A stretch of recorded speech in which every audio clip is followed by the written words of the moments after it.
لقد كان لكم في رسول الله أسوة حسنة لمن كان يرجو الله واليوم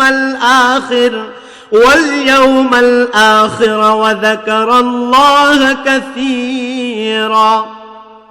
تم کو پیغمبر خدا صلی اللہ علیہ وسلم کی پیروی کرنی بہتر ہے، یعنی اس شخص کو جسے خدا سے ملنے اور روز قیامت کے آنے کی امید ہو اور وہ خدا کا ذکر کثرت سے کرتا ہو۔ نبی کریم صلی اللہ علیہ وسلم کے زوجہ مطہرہ حضرت عائشہ صدیقہ رضی اللہ عنہا نے بیان کیا کہ رسول اللہ صلی اللہ علیہ وسلم نے فرمایا، جو مصیبت بھی کسی مسلمان کو پہنچتی ہے اللہ تعالیٰ اسے اس کے گناہ کا کفارہ کر دیتا ہے۔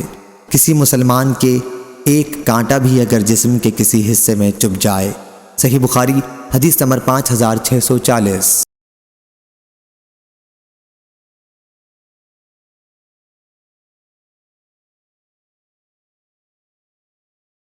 یحییٰ نے بیان کیا، ان سے سفیان نے، ان سے سعد نے، ان سے عبداللہ بن کعب نے اور ان سے ان کے والد نے کہ نبی کریم صلی اللہ علیہ وسلم نے فرمایا کہ مومن کی مثال پودے کی سب سے پہلی نکلی ہوئی ہری شاخ جیسی ہے کہ ہوا اسے کبھی جھکا دیتی ہے اور کبھی برابر کر دیتی ہے، اور منافق کی مثال صنوبر کے درخت جیسی ہے کہ وہ سیدھا ہی کھڑا رہتا ہے اور آخر ایک جھوکے میں کبھی اکھڑ ہی جاتا ہے۔ اور زکریا نے بیان کیا کہ ہم سے سعد نے بیان کیا، ان سے ابن کعب نے بیان کیا، ان سے ان کے والد ماجد محترم المقام کعب رضی اللہ عنہ نے نبی کریم صلی اللہ علیہ وسلم سے یہی بیان کیا۔ صحیح بخاری حدیث نمبر 5643۔ حضرت ابو ہریرہ رضی اللہ عنہ نے بیان کیا کہ رسول اللہ صلی اللہ علیہ وسلم نے فرمایا، مومن کی مثال پودے کی پہلی نکلی ہوئی ہری شاخ جیسی ہے کہ جب بھی ہوا چلتی ہے اسے جھکا دیتی ہے، پھر وہ سیدھا ہو کر مصیبت برداشت کرنے میں کامیاب ہو جاتا ہے۔ اور بدکار کی مثال صنوبر کے درخت جیسی ہے کہ سخت ہوتا ہے اور سیدھا کھڑا رہتا ہے یہاں تک کہ اللہ تعالیٰ جب چاہتا ہے اسے اکھاڑ کر پھینک دیتا ہے۔ صحیح بخاری حدیث نمبر 5644۔ امام مالک رحمہ اللہ نے خبر دی، انہیں محمد بن عبداللہ بن عبد الرحمن بن ابی صعصع نے انہوں نے بیان کیا کہ میں نے سعید بن یسار ابو حباب سے سنا، انہوں نے بیان کیا کہ میں نے حضرت ابو ہریرہ رضی اللہ عنہ سے سنا کہ رسول اللہ صلی اللہ علیہ وسلم نے فرمایا، اللہ تعالیٰ جس کے ساتھ خیر و بھلائی کرنا چاہتا ہے اسے بیماری کی تکالیف اور دیگر مصیبتوں میں مبتلا کر دیتا ہے۔ صحیح بخاری حدیث نمبر 5645۔ حضرت عائشہ رضی اللہ عنہا نے بیان کیا کہ میں نے مرض وفات کی تکلیف رسول اللہ صلی اللہ علیہ وسلم سے زیادہ اور کسی میں نہیں دیکھی۔ صحیح بخاری حدیث نمبر 5646۔ حضرت عبداللہ بن مسعود رضی اللہ عنہ نے بیان کیا کہ میں رسول اللہ صلی اللہ علیہ وسلم کی خدمت میں آپ کے مرض کے زمانے میں حاضر ہوا۔ حضرت صلی اللہ علیہ وسلم اس وقت بڑے تیز بخار میں تھے۔ میں نے عرض کیا، حضرت صلی اللہ علیہ وسلم کو بڑا تیز بخار ہے۔ میں نے یہ بھی کہا کہ یہ بخار حضرت صلی اللہ علیہ وسلم کو اس لیے اتنا تیز ہے کہ آپ کا ثواب بھی دگنا ہے۔ آپ نے فرمایا کہ ہاں، جو مسلمان کسی بھی تکلیف میں گرفتار ہوتا ہے تو اللہ تعالیٰ اس کی وجہ سے اس کے گناہ اس طرح جھاڑ دیتا ہے جیسے درخت کے پتے جھڑ جاتے ہیں۔ صحیح بخاری حدیث نمبر 5647۔ حضرت عبداللہ بن مسعود رضی اللہ عنہ نے بیان کیا کہ میں رسول اللہ صلی اللہ علیہ وسلم کی خدمت میں حاضر ہوا، آپ کو شدید بخار تھا۔ میں نے عرض کیا، یا رسول اللہ صلی اللہ علیہ وسلم، آپ کو بہت تیز بخار ہے۔ حضرت صلی اللہ علیہ وسلم نے فرمایا، ہاں، مجھے تنہا ایسا بخار ہوتا ہے جتنا تم میں سے 2 آدمی کو ہوتا ہے۔ میں نے عرض کیا، یہ اس لیے کہ حضرت صلی اللہ علیہ وسلم کا ثواب بھی دگنا ہے۔ فرمایا کہ ہاں، یہی بات ہے، مسلمان کو جو بھی تکلیف پہنچتی ہے، کانٹا ہو یا اس سے زیادہ تکلیف دینے والی کوئی چیز، تو جیسے درخت اپنے پتوں کو گراتا ہے، اسی طرح اللہ پاک اس تکلیف کو اس کے گناہوں کا کفارہ بنا دیتا ہے۔ صحیح بخاری حدیث نمبر 5648۔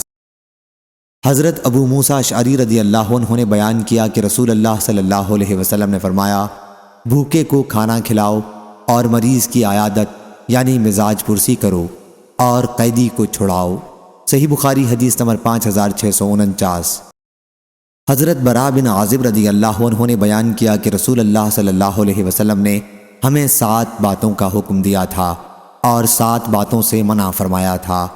ہمیں حضرت صلی اللہ علیہ وسلم نے سونے کی انگوٹھی، ریشم، دباج، استبرق، ریشمی کپڑے پہننے سے اور قصی اور میجہ ریشمی کپڑوں کی دیگر جملہ قسمیں پہننے سے منع فرمایا تھا، اور آپ صلی اللہ علیہ وسلم نے ہمیں یہ حکم دیا تھا کہ ہم جنازے کے پیچھے چلیں، مریض کی مزاج پرسی کریں اور سلام کو پھیلائیں۔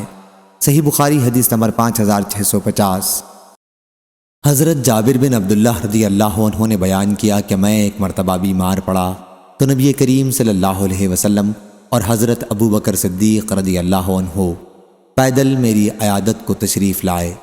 ان بزرگوں نے دیکھا کہ مجھ پر بے ہوشی غالب ہے، چنانچہ حضرت صلی اللہ علیہ وسلم نے وضو کیا اور اپنے وضو کا پانی مجھ پر چھڑکا۔ اس سے مجھے ہوش ہوا تو میں نے دیکھا کہ حضور اکرم صلی اللہ علیہ وسلم تشریف رکھتے ہیں۔ میں نے عرض کیا، یا رسول اللہ صلی اللہ علیہ وسلم، میں اپنے مال میں کیا کروں، کس طرح اس کا فیصلہ کروں؟ حضرت صلی اللہ علیہ وسلم نے مجھے کوئی جواب نہیں دیا یہاں تک کہ میراث کی آیت نازل ہوئی۔ صحیح بخاری حدیث نمبر 5651۔ حضرت ابن عباس رضی اللہ عنہ نے کہا، تمہیں میں ایک جنتی عورت کو نہ دکھا دوں؟ میں نے عرض کیا کہ ضرور دکھائیں۔ کہا کہ ایک سیاہ عورت نبی کریم صلی اللہ علیہ وسلم کی خدمت میں آئی اور کہا کہ مجھے مرگی آتی ہے اور اس کی وجہ سے میرا سطر کھل جاتا ہے، میرے لیے اللہ تعالیٰ سے دعا کر دیجئے۔ حضرت صلی اللہ علیہ وسلم نے فرمایا، اگر تو چاہے تو صبر کر، تجھے جنت ملے گی، اور اگر چاہے تو میں تیرے لیے اللہ سے اس مرض سے نجات کی دعا کر دوں۔ اس نے عرض کیا کہ میں صبر کروں گی۔ پھر اس نے عرض کیا کہ مرگی کے وقت میرا سطر کھل جاتا ہے۔ حضرت صلی اللہ علیہ وسلم اللہ تعالیٰ سے اس کی دعا کر دیں کہ سطر نہ کھلا کرے۔ حضرت صلی اللہ علیہ وسلم نے اس کے لیے دعا فرمائی۔ صحیح بخاری حدیث نمبر 5652۔ حضرت انس بن مالک رضی اللہ عنہ نے بیان کیا کہ میں نے رسول اللہ صلی اللہ علیہ وسلم سے سنا، آپ نے فرمایا کہ اللہ تعالیٰ کا ارشاد ہے کہ جب میں اپنے کسی بندے کو اس کے 2 محبوب اعضاء آنکھوں کے بارے میں آزماتا ہوں، یعنی نابینا کر دیتا ہوں، اور وہ اس پر صبر کرتا ہے تو اس کے بدلے میں اسے جنت دیتا ہوں۔ صحیح بخاری حدیث نمبر 5653۔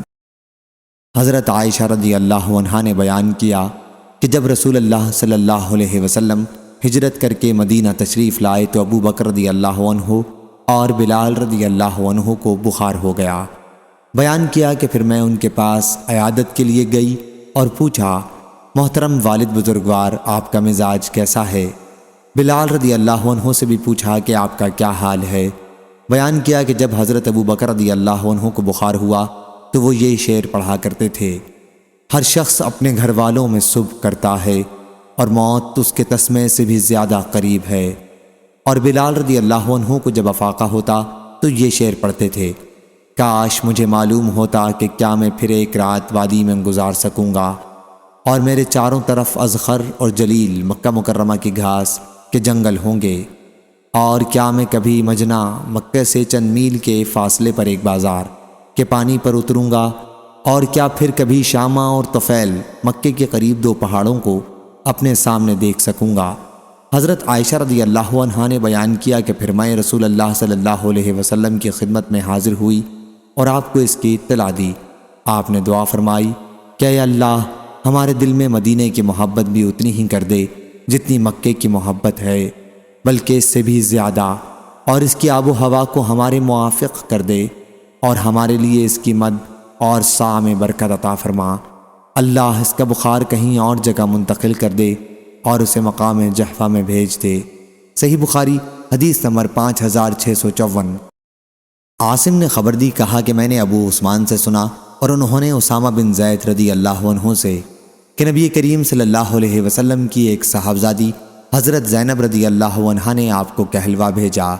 اس وقت حضور اکرم صلی اللہ علیہ وسلم کے ساتھ حضرت سعد رضی اللہ عنہ اور ہمارا خیال ہے کہ حضرت ابی بن کعب رضی اللہ عنہ تھے کہ میری بچی بستر مرگ پر پڑی ہے، اس لیے حضرت صلی اللہ علیہ وسلم ہمارے یہاں تشریف لائیں۔ حضرت صلی اللہ علیہ وسلم نے انہیں سلام کہلوایا اور فرمایا کہ اللہ تعالیٰ کو اختیار ہے، جو چاہے دے اور جو چاہے لے لے۔ ہر چیز اس کے یہاں متعین و معلوم ہے، اس لیے اللہ سے اس مصیبت پر اجر کی امیدوار رہو اور صبر کرو۔ صاحبزادی نے پھر دوبارہ قسم دے کر ایک آدمی بلانے کو بھیجا، چنانچہ آپ کھڑے ہوئے اور ہم بھی آپ کے ساتھ کھڑے ہو گئے۔ پھر بچی آن حضرت صلی اللہ علیہ وسلم کی گود میں اٹھا کر رکھی گئی اور وہ جانکنی کے عالم میں پریشان تھی۔ آپ کی آنکھوں میں آنسو آ گئے۔ اس پر حضرت سعد رضی اللہ عنہ نے عرض کیا کہ یا رسول اللہ صلی اللہ علیہ وسلم، یہ کیا ہے؟ حضور اکرم صلی اللہ علیہ وسلم نے فرمایا، یہ رحمت ہے، اللہ تعالیٰ اپنے بندوں میں سے جس کے دل میں چاہتا ہے رکھتا ہے، اور اللہ تعالیٰ بھی اپنے انہی بندوں پر رحم کرتا ہے جو خود بھی رحم کرنے والے ہوتے ہیں۔ صحیح بخاری حدیث نمبر 5655۔ حضرت ابن عباس رضی اللہ عنہ نے بیان کیا کہ نبی کریم صلی اللہ علیہ وسلم ایک دیہاتی کے پاس اس کی عیادت کے لیے تشریف لے گئے۔ راوی نے بیان کیا کہ جب حضور اکرم صلی اللہ علیہ وسلم کسی کی عیادت کو تشریف لے جاتے تو مریض سے فرماتے، کوئی فکر کی بات نہیں، انشاءاللہ یہ مرض گناہوں سے پاک کرنے والا ہے۔ لیکن اس دیہاتی نے آپ کے ان مبارک کلمات کے جواب میں کہا، کیا آپ کہتے ہیں کہ یہ پاک کرنے والا ہے؟ ہرگز نہیں، بلکہ یہ بخار ایک بوڑھے پر غالب آ گیا ہے اور اسے قبر تک پہنچا کے رہے گا۔ آپ نے فرمایا کہ پھر ایسا ہی ہوگا۔ صحیح بخاری حدیث نمبر 5656۔ حماد بن زید نے بیان کیا، ان سے ثابت نے اور ان سے حضرت انس رضی اللہ عنہ نے، کہ ایک یہودی لڑکا عبدوس نامی نبی کریم صلی اللہ علیہ وسلم کی خدمت کیا کرتا تھا۔ وہ بیمار ہوا تو حضور اکرم صلی اللہ علیہ وسلم اس کی مزاج پرسی کے لیے تشریف لائے۔ حضرت صلی اللہ علیہ وسلم نے فرمایا کہ اسلام قبول کر لے، چنانچہ اس نے اسلام قبول کر لیا۔ اور سعید بن مسیب نے بیان کیا اپنے والد سے کہ جب ابو طالب کی وفات کا وقت قریب ہوا تو حضرت صلی اللہ علیہ وسلم ان کے پاس مزاج پرسی کے لیے تشریف لے گئے۔ صحیح بخاری حدیث نمبر 5657۔ حشام بن عروہ نے بیان کیا، کہا کہ مجھے میرے والد نے خبر دی اور انہیں حضرت عائشہ رضی اللہ عنہا نے کہ کچھ صحابہ رحمہ اللہ نبی کریم صلی اللہ علیہ وسلم کی آپ کے ایک مرض کے دوران مزاج پرسی کرنے آئے۔ حضرت صلی اللہ علیہ وسلم نے انہیں بیٹھ کر نماز پڑھائی، لیکن صحابہ رضی اللہ عنہم کھڑے ہو کر ہی نماز پڑھ رہے تھے، اس لیے حضرت صلی اللہ علیہ وسلم نے انہیں بیٹھنے کا اشارہ کیا۔ نماز سے فارغ ہونے کے بعد حضرت صلی اللہ علیہ وسلم نے فرمایا کہ امام اس لیے ہے کہ اس کی اقتداء کی جائے، پس جب وہ رکوع کرے تو تم بھی رکوع کرو، جب وہ سر اٹھائے تو تم مقتدی بھی سر اٹھاؤ، اور اگر وہ بیٹھ کر نماز پڑھے تو تم بھی بیٹھ کر پڑھو۔ ابو عبداللہ حضرت امام بخاری نے کہا کہ مطابق قول حضرت حمیدی یہ حدیث منسوخ ہے، کیونکہ نبی کریم صلی اللہ علیہ وسلم نے آخر مرض الوفات میں نماز بیٹھ کر پڑھائی اور لوگ آپ کے پیچھے کھڑے ہو کر اقتداء کر رہے تھے۔ صحیح بخاری حدیث نمبر 5658۔ حضرت سعد بن ابی وقاص رضی اللہ عنہ نے بیان کیا کہ میں مکے میں بہت سخت بیمار پڑ گیا تو رسول اللہ صلی اللہ علیہ وسلم میری مزاج پرسی کے لیے تشریف لائے۔ میں نے عرض کیا، اے اللہ کے نبی صلی اللہ علیہ وسلم، اگر وفات ہو گئی تو میں مال چھوڑوں گا اور میرے پاس سوائے ایک لڑکی کے اور کوئی وارث نہیں ہے، کیا میں اپنے 2/3 مال کی وصیت کر دوں اور 1/3 چھوڑ دوں؟ حضرت صلی اللہ علیہ وسلم نے فرمایا کہ نہیں۔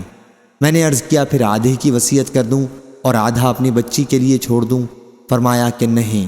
پھر میں نے کہا کہ 1/3 کی وصیت کر دوں اور باقی 2/3 لڑکی کے لیے چھوڑ دوں؟ حضرت صلی اللہ علیہ وسلم نے فرمایا کہ 1/3 کر دو اور 1/3 بھی بہت ہے۔ پھر حضرت صلی اللہ علیہ وسلم نے اپنا ہاتھ ان کی پیشانی پر رکھا۔ حضرت سعد رضی اللہ عنہ نے بیان کیا اور میرے چہرے اور پیٹ پر آپ نے اپنا مبارک ہاتھ پھیرا، پھر فرمایا، اے اللہ، سعد کو شفا عطا فرما اور اس کی ہجرت کو مکمل کر۔ حضور اکرم صلی اللہ علیہ وسلم کے دست مبارک کی ٹھنڈک اپنے جگر کے حصے پر میں اب تک پا رہا ہوں۔ صحیح بخاری حدیث نمبر 5659۔ حضرت عبداللہ بن مسعود رضی اللہ عنہ نے کہا، میں رسول اللہ صلی اللہ علیہ وسلم کی خدمت میں حاضر ہوا تو آپ کو بخار آیا ہوا تھا۔ میں نے اپنے ہاتھ سے حضرت صلی اللہ علیہ وسلم کا جسم چھوا اور عرض کیا، یا رسول اللہ صلی اللہ علیہ وسلم، آپ کو تو بڑا تیز بخار ہے۔ حضرت صلی اللہ علیہ وسلم نے فرمایا، ہاں، مجھے تم میں سے 2 آدمیوں کے برابر بخار چڑھتا ہے۔ میں نے عرض کیا، یہ اس لیے ہوگا کہ حضرت صلی اللہ علیہ وسلم کو دگنا اجر ملتا ہے۔ آپ نے فرمایا کہ ہاں۔ اس کے بعد حضرت صلی اللہ علیہ وسلم نے فرمایا کہ کسی بھی مسلمان کو مرض کی تکلیف یا کوئی اور تکلیف ہوتی ہے تو اللہ تعالیٰ اس کے گناہوں کو اس طرح گراتا ہے جیسے درخت اپنے پتوں کو گرا دیتا ہے۔ صحیح بخاری حدیث نمبر 5660۔ عبداللہ بن مسعود رضی اللہ عنہ نے بیان کیا کہ میں رسول اللہ صلی اللہ علیہ وسلم کی خدمت میں جب آپ بیمار تھے حاضر ہوا۔ میں نے آپ کا جسم چھوا، آپ کو تیز بخار تھا۔ میں نے عرض کیا آپ کو تو بڑا تیز بخار ہے، یہ اس لیے ہوگا کہ آپ کو دگنا ثواب ملے گا۔ حضرت صلی اللہ علیہ وسلم نے فرمایا کہ ہاں، اور کسی مسلمان کو بھی جب کوئی تکلیف پہنچتی ہے تو اس کے گناہ اس طرح جھڑ جاتے ہیں جیسے درخت کے پتے جھڑ جاتے ہیں۔ صحیح بخاری حدیث نمبر 5661۔ خالد بن عبداللہ نے بیان کیا، ان سے خالد حذا نے، ان سے اکرمہ نے اور ان سے حضرت ابن عباس رضی اللہ عنہ نے کہ رسول اللہ صلی اللہ علیہ وسلم ایک شخص کی عیادت کے لیے تشریف لے گئے اور ان سے فرمایا کہ کوئی فکر نہیں، اگر اللہ نے چاہا یہ مرض گناہوں سے پاک کرنے والا ہوگا۔ لیکن اس نے یہ جواب دیا کہ ہرگز نہیں، یہ تو ایسا بخار ہے جو ایک بوڑھے پر غالب آ چکا ہے اور اسے قبر تک پہنچا کر ہی رہے گا۔ اس پر حضرت صلی اللہ علیہ وسلم نے فرمایا کہ پھر ایسا ہی ہوگا۔ صحیح بخاری حدیث نمبر 5662۔ اسامہ بن زید رضی اللہ عنہ نے خبر دی کہ نبی کریم صلی اللہ علیہ وسلم گدھے کی پالان پر فدق کی چادر ڈال کر اس پر سوار ہوئے اور اسامہ بن زید رضی اللہ عنہ کو اپنے پیچھے سوار کیا۔ حضرت صلی اللہ علیہ وسلم سعد بن عبادہ رضی اللہ عنہ کی عیادت کو تشریف لے جا رہے تھے۔ یہ جنگ بدر سے پہلے کا واقعہ ہے۔ حضرت صلی اللہ علیہ وسلم روانہ ہوئے اور ایک مجلس سے گزرے جس میں عبداللہ بن ابی ابن سلول بھی تھا۔ عبداللہ ابھی مسلمان نہیں ہوا تھا۔ اس مجلس میں ہر گروہ کے لوگ تھے، مسلمان بھی، مشرکین بھی یعنی بت پرست اور یہودی بھی۔ مجلس میں عبداللہ بن رواحہ رضی اللہ عنہ بھی تھے۔ سواری کی گرد جب مجلس تک پہنچی تو عبداللہ بن ابی نے اپنی چادر اپنی ناک پر رکھ لی اور کہا کہ ہم پر گرد نہ اڑاؤ۔ پھر حضرت صلی اللہ علیہ وسلم نے انہیں سلام کیا اور سواری روک کر وہاں اتر گئے۔ پھر آپ نے انہیں اللہ کی طرف بلایا اور قرآن مجید پڑھ کر سنایا۔ اس پر عبداللہ بن ابی نے کہا، میاں تمہاری باتیں میری سمجھ میں نہیں آتی، اگر حق ہیں تو ہماری مجلس میں انہیں بیان کر کے ہم کو تکلیف نہ پہنچایا کرو، اپنے گھر جاؤ، وہاں جو تمہارے پاس آئے اس سے بیان کرو۔ اس پر حضرت ابن رواحہ رضی اللہ عنہ نے کہا، کیوں نہیں یا رسول اللہ صلی اللہ علیہ وسلم، آپ ہماری مجلسوں میں ضرور تشریف لائیں کیونکہ ہم ان باتوں کو پسند کرتے ہیں۔ اس پر مسلمانوں، مشرکوں اور یہودیوں میں جھگڑے بازی ہو گئی اور قریب تھا کہ ایک دوسرے پر حملہ کر بیٹھتے، لیکن آپ انہیں خاموش کرتے رہے یہاں تک کہ سب خاموش ہو گئے۔ پھر حضرت صلی اللہ علیہ وسلم اپنی سواری پر سوار ہو کر سعد بن عبادہ رضی اللہ عنہ کے یہاں تشریف لے گئے اور ان سے فرمایا، سعد تم نے سنا نہیں ابو حباب نے کیا کہا؟ آپ کا اشارہ عبداللہ بن ابی کی طرف تھا۔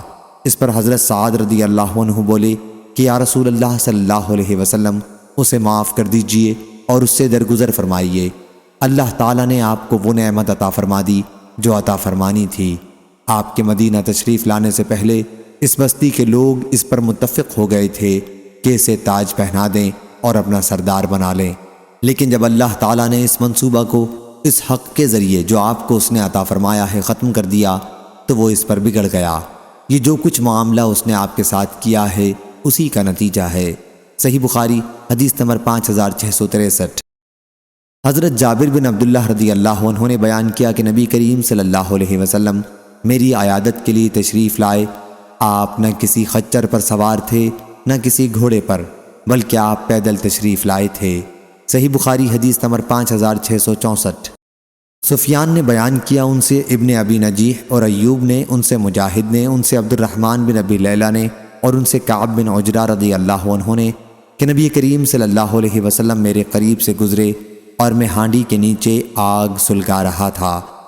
حضرت صلی اللہ علیہ وسلم نے فرمایا، کیا تمہارے سر کی جوئیں تمہیں تکلیف پہنچاتی ہیں؟ میں نے عرض کیا، جی ہاں۔ پھر آپ نے حجام بلوایا اور اس نے میرا سر مونڈ دیا۔ اس کے بعد حضرت صلی اللہ علیہ وسلم نے مجھے فدیہ ادا کر دینے کا حکم فرمایا۔ صحیح بخاری حدیث نمبر 5665۔ سلیمان بن بلال نے خبر دی ان سے یحییٰ بن سعید نے کہ میں نے قاسم بن محمد سے سنا، انہوں نے بیان کیا کہ سر کے شدید درد کی وجہ سے عائشہ رضی اللہ عنہا نے کہا، ہائے رے سر۔ اس پر رسول اللہ صلی اللہ علیہ وسلم نے فرمایا، اگر ایسا میری زندگی میں ہو گیا، یعنی تمہارا انتقال ہو گیا، میں تمہارے لیے استغفار اور دعا کروں گا۔ عائشہ رضی اللہ عنہا نے کہا، افسوس، اللہ کی قسم میرا خیال ہے کہ آپ میرا مر جانا ہی پسند کرتے ہیں، اور اگر ایسا ہو گیا تو آپ تو اسی دن رات اپنی کسی بیوی کے یہاں گزاریں گے۔ حضرت صلی اللہ علیہ وسلم نے فرمایا، بلکہ میں خود درد سر میں مبتلا ہوں۔ میرا ارادہ ہوتا تھا کہ ابو بکر رضی اللہ عنہ اور ان کے بیٹے کو بلا بھیجوں اور انہیں خلافت کی وصیت کر دوں، کہیں ایسا نہ ہو کہ میرے بعد کہنے والے کچھ اور کہیں کہ خلافت ہمارا حق ہے، یا آرزو کرنے والے کسی اور بات کی آرزو کریں کہ ہم خلیفہ ہو جائیں۔ پھر میں نے اپنے جی میں کہا، اس کی ضرورت ہی کیا ہے، خود اللہ تعالیٰ ابو بکر رضی اللہ عنہ کے سوا اور کسی کو خلیفہ نہ ہونے دے گا، نہ مسلمان اور کسی کی خلافت ہی قبول کریں گے۔ صحیح بخاری حدیث نمبر 5666۔ حضرت عبداللہ بن مسعود رضی اللہ عنہ نے بیان کیا کہ میں نبی کریم صلی اللہ علیہ وسلم کی خدمت میں حاضر ہوا تو آپ کو بخار آیا ہوا تھا۔ میں نے آپ کا جسم چھو کر عرض کیا کہ حضرت صلی اللہ علیہ وسلم کو تو بڑا تیز بخار ہے۔ حضور اکرم صلی اللہ علیہ وسلم نے فرمایا کہ ہاں، تم میں سے 2 آدمیوں کے برابر ہے۔ حضرت ابن مسعود رضی اللہ عنہ نے عرض کیا کہ حضرت صلی اللہ علیہ وسلم کا اجر بھی دگنا ہے؟ کہا ہاں۔ پھر آپ نے فرمایا کہ کسی مسلمان کو بھی جب کسی مرض کی تکلیف یا اور کوئی تکلیف پہنچتی ہے تو اللہ اس کے گناہ کو اس طرح جھاڑ دیتا ہے جس طرح درخت اپنے پتوں کو جھاڑتا ہے۔ صحیح بخاری حدیث نمبر 5667۔ زہری نے خبر دی، انہیں عامر بن سعد بن ابی وقاص نے اور ان سے ان کے والد نے کہ ہمارے یہاں رسول اللہ صلی اللہ علیہ وسلم میری عیادت کے لیے تشریف لائے۔ میں حجۃ الوداع کے زمانے میں ایک سخت بیماری میں مبتلا ہو گیا تھا۔ میں نے عرض کیا کہ میری بیماری جس حد کو پہنچ چکی ہے اسے حضرت صلی اللہ علیہ وسلم دیکھ رہے ہیں۔ میں صاحب دولت ہوں اور میری وارث میری صرف ایک لڑکی کے سوا اور کوئی نہیں، تو کیا میں اپنا 2/3 مال صدقہ کر دوں؟ حضرت صلی اللہ علیہ وسلم نے فرمایا کہ نہیں۔ میں نے عرض کیا پھر آدھا کر دوں؟ آپ نے فرمایا کہ نہیں۔ میں نے عرض کیا 1/3 کر دوں؟ حضرت صلی اللہ علیہ وسلم نے فرمایا کہ 1/3 بہت کافی ہے۔ اگر تم اپنے وارثوں کو غنی چھوڑ کر جاؤ تو یہ اس سے بہتر ہے کہ انہیں محتاج چھوڑو اور وہ لوگوں کے سامنے ہاتھ پھیلاتے پھریں، اور تم جو بھی خرچ کرو گے اور اس سے اللہ کی خوشنودی حاصل کرنا مقصود ہوگا، اس پر بھی تمہیں ثواب ملے گا، یہاں تک کہ اس لقمے پر بھی تمہیں ثواب ملے گا جو تم اپنی بیوی کے منہ میں ڈالتے ہو۔ صحیح بخاری حدیث نمبر 5668۔ حشام بن عروہ نے بیان کیا، ان سے معمر نے دوسری سند عبداللہ بن محمد نے بیان کیا، کہا ہم سے عبد الرزاق نے بیان کیا، کہا ہم کو معمر نے خبر دی، انہیں زہری نے، انہیں عبیداللہ بن عبداللہ نے، اور ان سے حضرت ابن عباس رضی اللہ عنہ نے بیان کیا کہ جب رسول اللہ صلی اللہ علیہ وسلم کی وفات کا وقت قریب آیا تو گھر میں کئی صحابہ موجود تھے۔ حضرت عمر بن خطاب رضی اللہ عنہ بھی وہیں موجود تھے۔ حضور اکرم صلی اللہ علیہ وسلم نے فرمایا، لاؤ میں تمہارے لیے ایک تحریر لکھ دوں تاکہ اس کے بعد تم غلط راہ پر نہ چلو۔ حضرت عمر رضی اللہ عنہ نے اس پر کہا، کیا حضرت صلی اللہ علیہ وسلم اس وقت سخت تکلیف میں ہیں اور تمہارے پاس قرآن مجید تو موجود ہی ہے، ہمارے لیے اللہ کی کتاب کافی ہے۔ اس مسئلے پر گھر میں موجود صحابہ رضی اللہ عنہم کا اختلاف ہو گیا اور بحث کرنے لگے۔ بعض صحابہ رضی اللہ عنہم کہتے تھے، کیا حضرت صلی اللہ علیہ وسلم کو لکھنے کی چیزیں دے دو تاکہ حضور صلی اللہ علیہ وسلم ایسی تحریر لکھ دیں جس کے بعد تم گمراہ نہ ہو سکو، اور بعض صحابہ رضی اللہ عنہم وہ کہتے تھے جو حضرت عمر رضی اللہ عنہ نے کہا تھا۔ جب حضرت صلی اللہ علیہ وسلم کے پاس اختلاف اور بحث بڑھ گئی تو حضرت صلی اللہ علیہ وسلم نے فرمایا کہ یہاں سے چلے جاؤ۔ حضرت عبیداللہ نے بیان کیا کہ حضرت ابن عباس رضی اللہ عنہ کہا کرتے تھے کہ سب سے زیادہ افسوس یہی ہے کہ ان کے اختلاف اور بحث کی وجہ سے حضرت صلی اللہ علیہ وسلم نے وہ تحریر نہیں لکھی جو آپ مسلمانوں کے لیے لکھنا چاہتے تھے۔ صحیح بخاری حدیث نمبر 5669۔ جعید بن عبد الرحمن نے بیان کیا کہ میں نے حضرت سائب بن یزید رضی اللہ عنہ سے سنا، انہوں نے بیان کیا کہ مجھے میری خالہ رسول اللہ صلی اللہ علیہ وسلم کی خدمت میں بچپن میں لے گئیں اور عرض کیا یا رسول اللہ صلی اللہ علیہ وسلم، میرے بھانجے کو درد ہے۔ حضور اکرم صلی اللہ علیہ وسلم نے میرے سر پر ہاتھ پھیرا اور میرے لیے برکت کی دعا کی۔ پھر آپ نے وضو کیا اور میں نے آپ کے وضو کا پانی پیا، اور میں نے آپ کی پیٹھ کے پیچھے کھڑے ہو کر نبوت کی مہر آپ کے دونوں شانوں کے درمیان دیکھی۔ یہ مہر نبوت حجلہ عروس کی گھنڈی جیسی تھی۔ صحیح بخاری حدیث نمبر 5670۔ ثابت بنانی نے بیان کیا اور ان سے حضرت انس بن مالک رضی اللہ عنہ نے کہ نبی کریم صلی اللہ علیہ وسلم نے فرمایا، کسی تکلیف میں اگر کوئی شخص مبتلا ہو تو اسے موت کی تمنا نہیں کرنی چاہیے، اور اگر کوئی موت کی تمنا کرنے ہی لگے تو یہ کہنا چاہیے، اے اللہ، جب تک زندگی میرے لیے بہتر ہے مجھے زندہ رکھ، اور جب موت میرے لیے بہتر ہو تو مجھ کو اٹھا لے۔ صحیح بخاری حدیث نمبر 5671۔ قیس بن ابی حازم نے بیان کیا کہ ہم خباب بن ارت رضی اللہ عنہ کے یہاں ان کی عیادت کو گئے۔ انہوں نے اپنے پیٹ میں 7 داغ لگوائے تھے۔ پھر انہوں نے کہا کہ ہمارے ساتھی جو رسول اللہ صلی اللہ علیہ وسلم کے زمانے میں وفات پا چکے، وہ یہاں سے اس حال میں رخصت ہوئے کہ دنیا ان کا اجر و ثواب کچھ نہ گھٹا سکی، اور ان کے عمل میں کوئی کمی نہیں ہوئی، اور ہم نے مال و دولت اتنی پائی کہ جس کے خرچ کے لیے ہم نے مٹی کے سوا اور کوئی محل نہیں پایا۔ لگے عمارتیں بنوانے، اور اگر نبی کریم صلی اللہ علیہ وسلم نے ہمیں موت کی دعا کرنے سے منع نہ کیا ہوتا تو میں اس کی دعا کرتا۔ پھر ہم ان کی خدمت میں دوبارہ حاضر ہوئے تو وہ اپنی دیوار بنا رہے تھے۔ انہوں نے کہا، مسلمان کو ہر اس چیز پر ثواب ملتا ہے جسے وہ خرچ کرتا ہے، مگر کمبخت عمارت میں خرچ کرنے کا ثواب نہیں ملتا۔ صحیح بخاری حدیث نمبر 5672۔ حضرت ابو ہریرہ رضی اللہ عنہ نے بیان کیا کہ میں نے رسول اللہ صلی اللہ علیہ وسلم سے سنا، آپ نے فرمایا، کسی شخص کا عمل اسے جنت میں داخل نہیں کر سکے گا۔ صحابہ کرام رحمہ اللہ نے عرض کیا، یا رسول اللہ صلی اللہ علیہ وسلم، آپ کا بھی نہیں؟ آپ نے فرمایا، نہیں، میرا بھی نہیں، سوائے اس کے کہ اللہ اپنے فضل و رحمت سے مجھے نوازے۔ اس لیے عمل میں میانہ روی اختیار کرو اور قریب قریب چلو، اور تم میں کوئی شخص موت کی تمنا نہ کرے، کیونکہ یا وہ نیک ہوگا تو امید ہے کہ اس کے اعمال میں اور اضافہ ہو جائے، اور اگر وہ برا ہے تو ممکن ہے وہ توبہ ہی کر لے۔ صحیح بخاری حدیث نمبر 5673۔ حضرت عائشہ رضی اللہ عنہا نے بیان کیا کہ میں نے رسول اللہ صلی اللہ علیہ وسلم سے سنا، حضرت صلی اللہ علیہ وسلم میرا سہارا لیے ہوئے تھے مرض الموت میں، اور فرما رہے تھے، اے اللہ تعالی میری مغفرت فرما، مجھ پر رحم کر، اور مجھ کو اچھے رفیقوں، فرشتوں اور پیغمبروں کے ساتھ ملا دے۔ صحیح بخاری حدیث نمبر 5674۔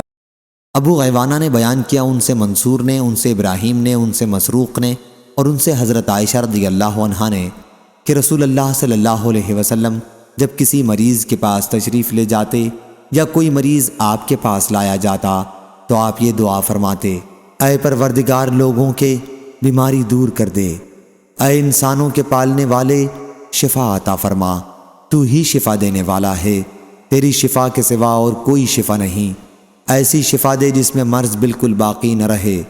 اور عمرو بن ابی قیس اور ابراہیم بن تہمان نے منصور سے بیان کیا، انہوں نے ابراہیم اور ابو الضحیٰ سے کہ جب کوئی مریض حضرت صلی اللہ علیہ وسلم کے پاس لایا جاتا۔ صحیح بخاری حدیث نمبر 5675۔ حضرت جابر بن عبداللہ رضی اللہ عنہ نے بیان کیا کہ نبی کریم صلی اللہ علیہ وسلم میرے یہاں تشریف لائے، میں بیمار تھا، حضرت صلی اللہ علیہ وسلم نے وضو کیا اور وضو کا پانی مجھ پر ڈالا، یا فرمایا کہ اس پر یہ پانی ڈال دو۔ اس سے مجھے ہوش آ گیا، میں نے عرض کیا، میں تو کلالہ ہوں جس کے والد اور اولاد نہ ہو، میرے ترکے میں تقسیم کیسے ہوگی؟ اس پر میراث کی آیت نازل ہوئی۔ صحیح بخاری حدیث نمبر 5676۔ حضرت عائشہ رضی اللہ عنہا نے بیان کیا کہ جب رسول اللہ صلی اللہ علیہ وسلم ہجرت کر کے مدینہ تشریف لائے تو حضرت ابو بکر اور حضرت بلال رضی اللہ عنہ کو بخار ہو گیا۔ بیان کیا کہ پھر میں ان کے پاس بیمار پرسی کے لیے گئی اور پوچھا کہ محترم والد بزرگوار، آپ کا کیا حال ہے؟ اور اے بلال رضی اللہ عنہ، آپ کا کیا حال ہے؟ بیان کیا کہ جب حضرت ابو بکر رضی اللہ عنہ کو بخار ہوا تو وہ یہ شعر پڑھا کرتے تھے، ہر شخص اپنے گھر والوں میں صبح کرتا ہے اور موت اس کے تسمے سے بھی زیادہ قریب ہے۔ اور حضرت بلال رضی اللہ عنہ کا جب بخار اترتا تو بلند آواز سے وہ یہ اشعار پڑھتے، کاش مجھے معلوم ہوتا کہ میں ایک رات وادی مکہ میں اس طرح گزار سکوں گا کہ میرے چاروں طرف اذخر اور جلیل نامی گھاس کے جنگل ہوں گے، اور کیا پھر میں مجنہ کے گھاٹ پر اتر سکوں گا، اور کیا کبھی شامہ اور طفیل میں اپنے سامنے دیکھ سکوں گا۔ راوی نے بیان کیا کہ عائشہ رضی اللہ عنہا نے کہا، پھر میں نبی کریم صلی اللہ علیہ وسلم کی خدمت میں حاضر ہوئی اور آن حضرت صلی اللہ علیہ وسلم سے اس کے متعلق کہا تو آپ نے یہ دعا فرمائی، اے اللہ ہمارے دلوں میں مدینہ کی محبت پیدا کر جیسا کہ ہمیں اپنے وطن مکے کی محبت تھی، بلکہ اس سے بھی زیادہ مدینہ کی محبت عطا کر اور اس کی آب و ہوا کو صحت بخش بنا دے، اور ہمارے لیے اس کے سا اور مد میں برکت عطا فرما، اور اس کے بخار کو کہیں اور جگہ منتقل کر دے، اسے جحفہ نامی گاؤں میں بھیج دے۔ صحیح بخاری حدیث نمبر 5677۔